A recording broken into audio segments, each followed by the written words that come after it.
when we look back at this war, people will see it as a game-changing event for the region.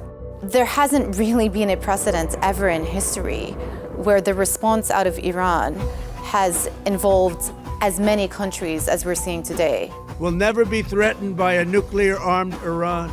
There are multiple political risks for Trump. It's arguably the most definitive decision and move that he has made since coming into office for the second time. With the big US military buildup that had occurred, there was an assumption that there would be some form of military action. One of the tenets of that America First policy was no new wars. And now he started a war. Everyone in this region, including the Gulf states, had underestimated the scale and the breadth of the Iranian response.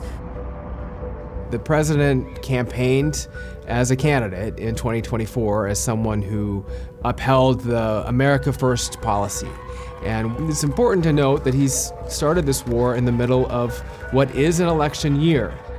The president decided that this was the window to do it and made very clear that he wanted to see what he called regime change. I think one of the biggest fears is the unintended consequences of pursuing a war without a clear objective. The biggest political thorn in his side, at least as far as his base has been concerned, is the Jeffrey Epstein files. But Iran has the potential to be high up on that list, potentially equal with that. There's the economic risk, which then has a potential impact on the elections as well. And that is, if the fallout from this war leads to higher oil prices, and that translates to higher gasoline prices, then that takes away a really, really important talking point for President Trump that will hurt his chances of maintaining Republican control of Congress.